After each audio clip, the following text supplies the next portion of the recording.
Corbat ASMR.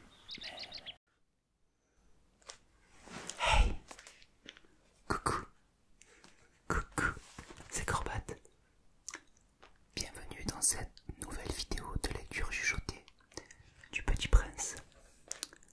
On s'était arrêté la dernière fois au chapitre 20. Alors je te propose de continuer avec le chapitre 21, le chapitre tant attendu.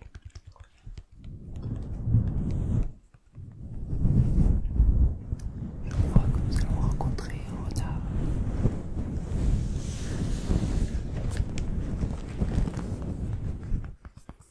Toujours avec la même édition du Petit Prince. Version pop-up. Pop-up. Pop-up. Alors, allons au chapitre 21.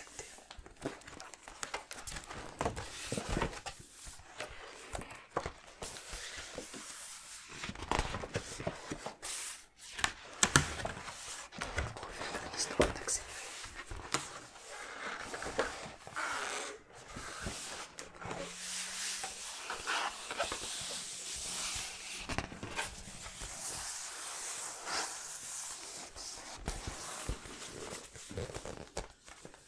L'humeur de Robert, le géographe,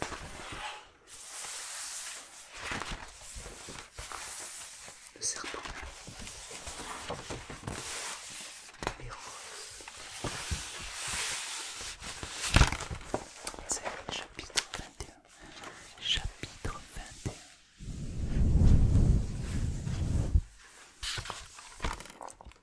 C'est alors qu'apparut le renard. Bonjour, dit le renard. Bonjour, répondit poliment le Petit Prince, qui se retourna mais ne vit rien. Je suis là, dit la voix, sous le pommier. Qui es-tu, dit le Petit Prince. Tu es bien joli. Je suis un renard, dit le renard. Viens jouer avec moi, lui proposa le Petit Prince. Je suis tellement triste. Je ne puis pas jouer avec toi, dit le renard. Je ne suis pas apprivoisé. Ah, pardon, fit le Petit Prince. Qu'est-ce que signifie apprivoiser? Tu n'es pas d'ici, dit le renard. Que cherches-tu? Je cherche les hommes, dit le Petit Prince. Qu'est-ce que signifie apprivoiser? Les hommes, dit le renard, ils ont des fusils et ils chassent. C'est bien gênant. Ils élèvent aussi des poules. C'est leur seul intérêt. Tu cherches des poules? Non, dit le Petit Prince. Je cherche des amis. Qu'est-ce que signifie apprivoiser? C'est une chose trop oubliée, dit le renard. Ça signifie créer des liens. Créer des liens. Bien sûr, dit le renard. Tu n'es encore pour moi qu'un petit garçon tout semblable à 100 000 petits garçons. Et je n'ai pas besoin de toi. Et tu n'as pas besoin de moi non plus.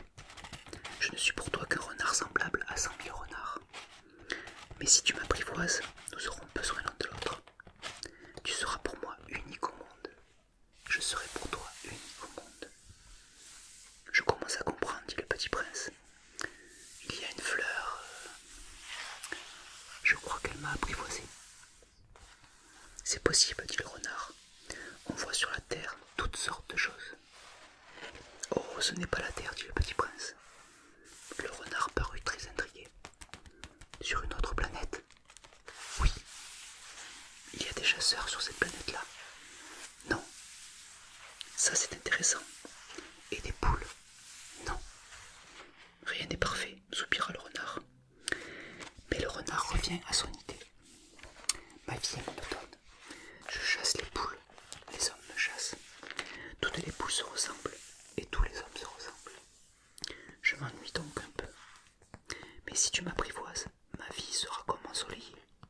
Je connaîtrai un bruit de pas qui sera différent de tous les autres. Les autres pas me feront entrer sous terre. Le tien m'appellera hors du terrier, comme une musique. Et puis regarde, tu vois là-bas, les champs de blé. Je ne mange pas de pain. Le blé pour moi est inutile. Les champs de blé ne me rappellent rien. Et ça c'est triste. Mais tu as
Mais si tu viens n'importe quand, je ne saurai jamais à quelle heure m'habiller le cœur.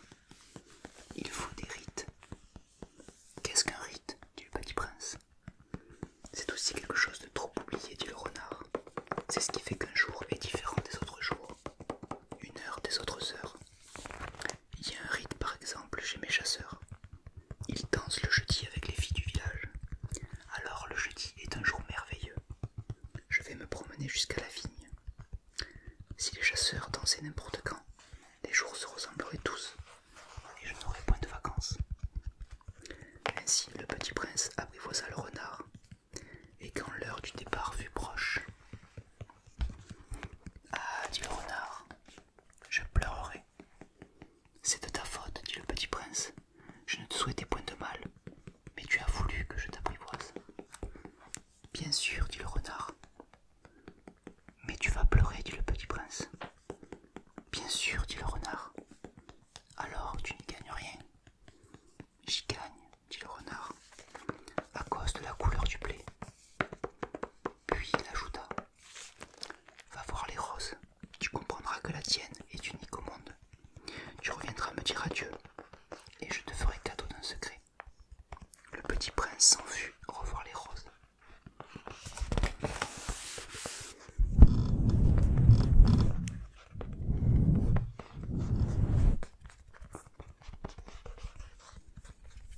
Vous n'êtes pas du tout semblable à ma rose. Vous n'êtes rien encore, leur dit-il. Personne ne vous a apprivoisé, et vous n'avez apprivoisé personne. Vous êtes comme était mon renard. Ce n'était qu'un renard semblable à 100 000 autres. Mais j'en ai fait mon ami, et il est maintenant unique au monde. Et les roses étaient bien gênées. Vous êtes belle, mais vous êtes vide, leur dit-il encore. On ne peut pas mourir pour vous. Bien sûr, ma rose à moi, un passant ordinaire, croirait qu'elle vous ressemble.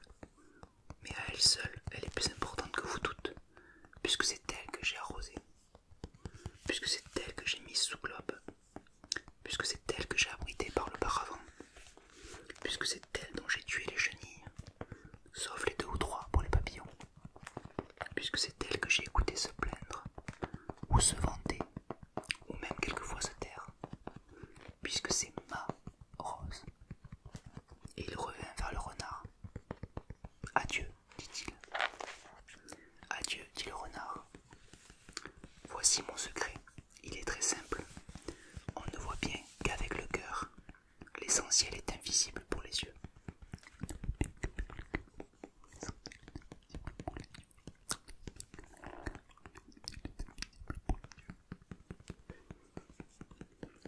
L'essentiel est invisible pour les yeux, répéta le petit prince, afin de s'en souvenir. C'est le temps que tu as perdu pour ta rose qui fait ta rose si importante. C'est le temps que j'ai perdu pour ma rose, fit le petit prince, afin de se souvenir. Les hommes ont oublié cette vérité, dit le renard, mais tu ne dois pas l'oublier. Tu deviens responsable pour toujours de ce que tu as apprivoisé. Tu es responsable de ta rose. Je suis responsable de ma rose, répéta le petit prince, afin de s'en souvenir.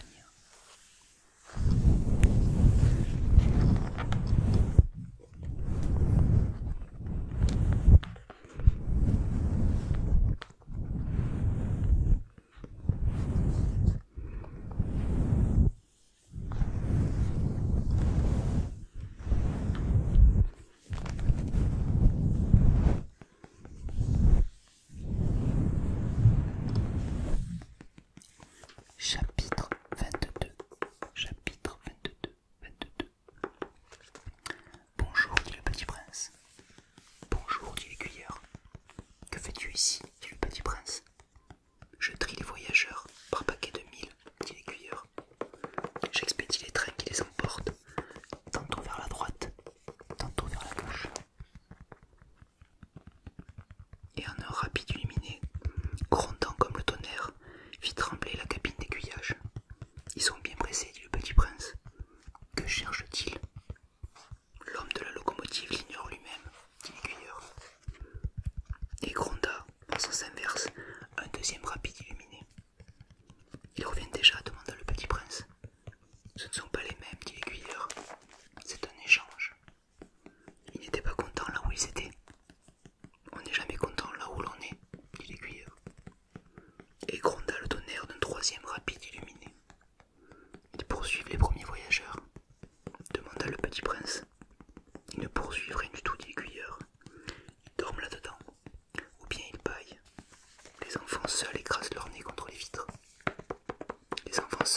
ce qu'ils cherchent, fit le petit prince.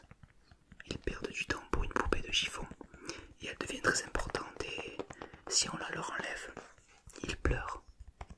Ils ont de la chance, dit l'aiguilleur.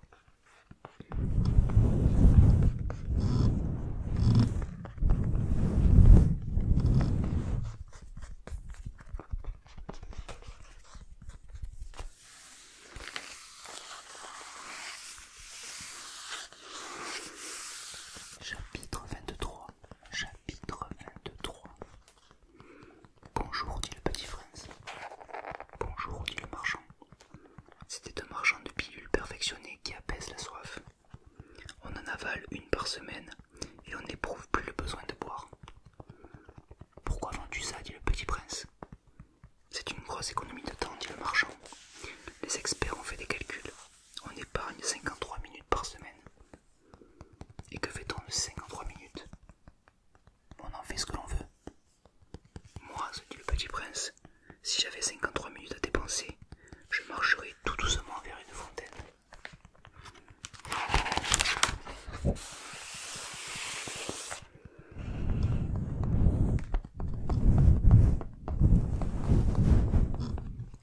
Chapitre 24. Chapitre 24. Nous en étions au 8e jour de ma panne dans le désert, et j'avais écouté l'histoire du marchand en buvant la dernière goutte de ma provision d'eau. Ah, dis-je au petit prince, ils sont bien jolis tes souvenirs, mais je n'ai pas encore réparé mon avion. Je n'ai plus rien à boire, et je serais heureux moi aussi si je pouvais marcher tout doucement vers une fontaine. Mon ami le renard, me dit-il, mon petit bonhomme, il ne s'agit plus du renard. Pourquoi? Parce qu'on va mourir de soif. Il ne comprit pas mon raisonnement. Il me répondit. C'est bien d'avoir eu un ami, même si l'on va mourir. Moi, je suis bien content d'avoir eu un ami renard. Il ne mesure pas le danger, me dis-je. Il n'a jamais ni faim ni soif. Un peu de soleil lui suffit. Mais il me regarda et répondit à ma pensée. J'ai soif aussi. Cherchons un puits. J'eus un geste de lassitude. Il est absurde de chercher un puits, au hasard, dans l'immensité du désert. Cependant, nous nous mîmes en marche.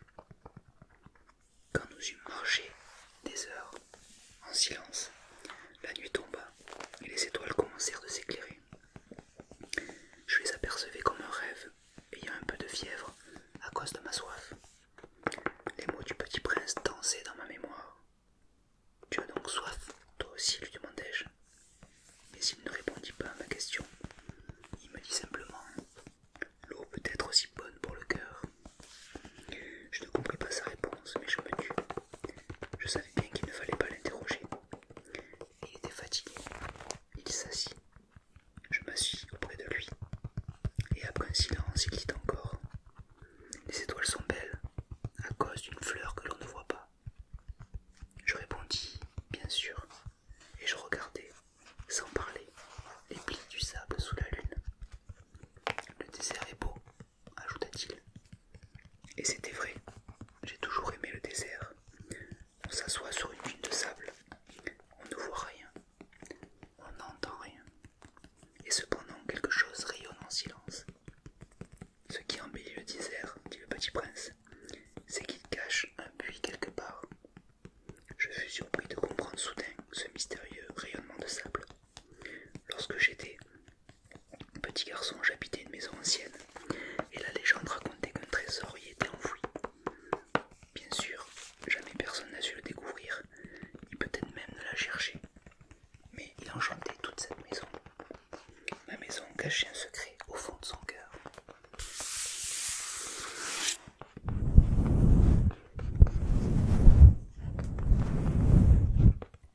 Oui, dis-je au petit prince, qu'il s'agisse de la maison, des étoiles ou du désert, ce qui fait leur beauté est invisible. Je suis content, dit-il, que tu sois d'accord avec mon renard. Comme le petit prince s'endormait, je le pris dans mes bras et me remit en route. J'étais ému.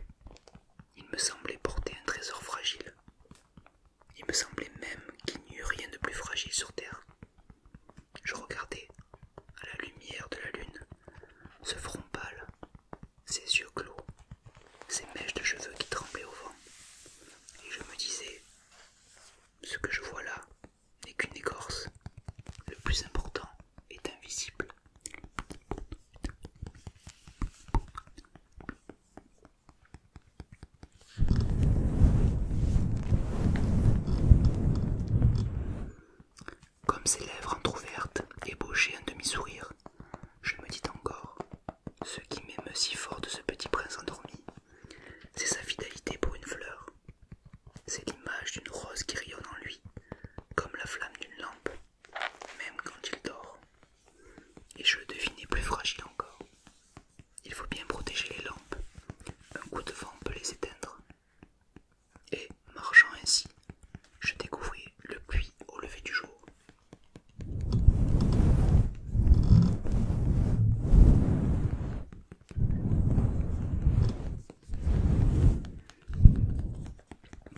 Chapitre 25. Chapitre 25. Les hommes, dit le petit prince, ils s'enfournent dans les rapides. Ils ne savent plus ce qu'ils cherchent. Alors ils s'agitent et tournent en rond. Et il ajouta, ce n'est pas la peine. Le puits que nous avions atteint ne ressemblait pas aux puits aériens. Les puits aériens sont de simples trous creusés dans le sable. Celui-là ressemblait à un puits de village.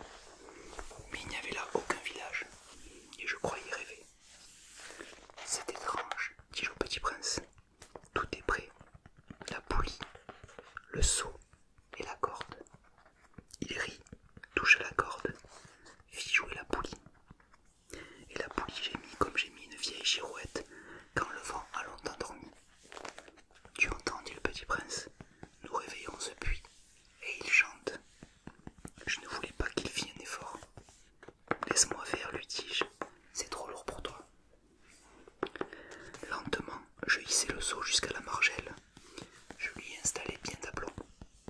Dans mes oreilles durait le chant de la poulie, et dans l'eau qui tremblait encore, je voyais trembler le soleil. J'ai soif de cette eau-là, dit le petit prince. Donne-moi à boire. Et je compris ce qu'il avait cherché.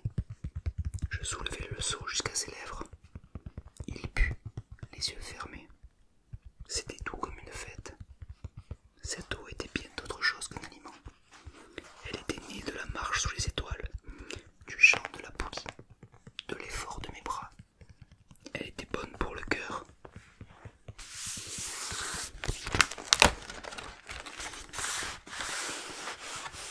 Comme un cadeau.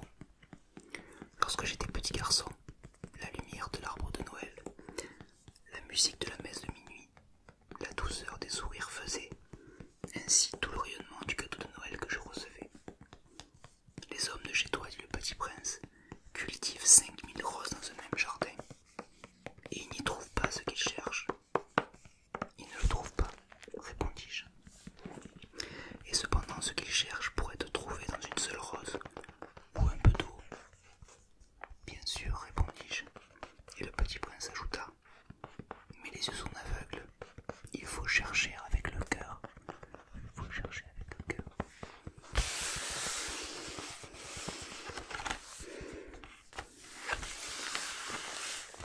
Là on voit le petit prince qui touche la corde et qui fait jouer la poulie.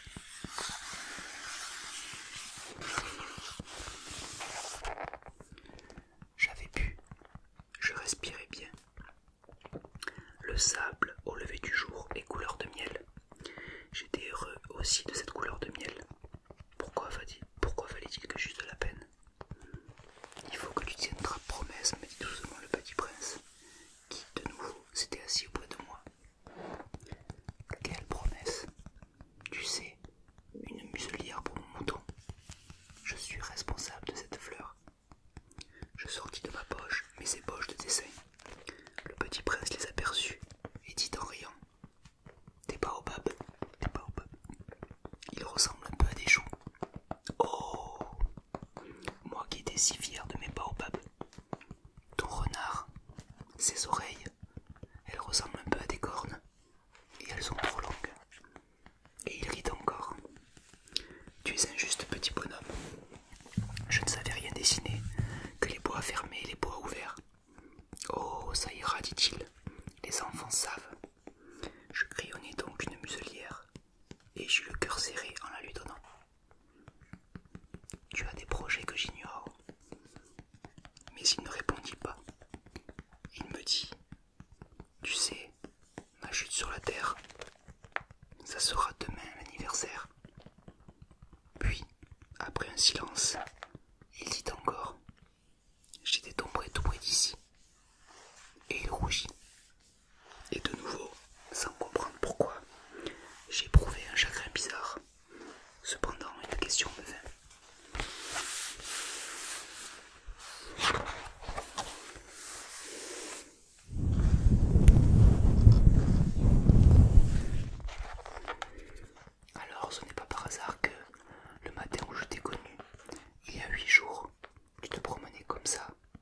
seul à 1000 milles de toutes les régions habitées.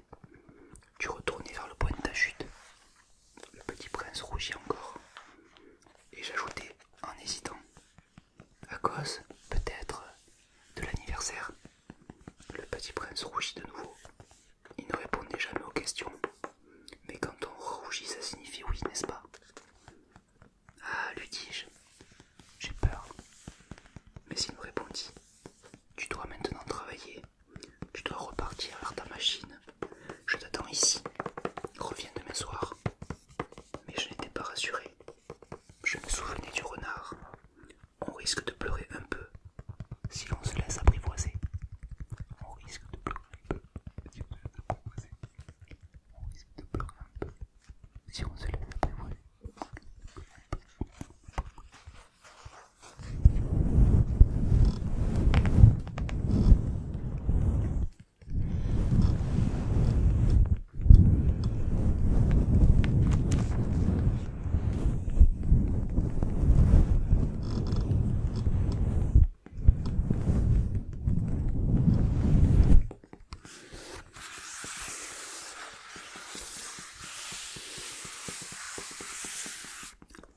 On va s'arrêter là.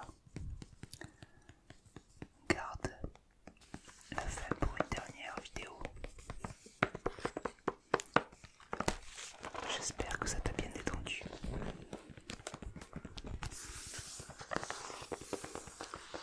Que ça t'a fait réfléchir peut-être.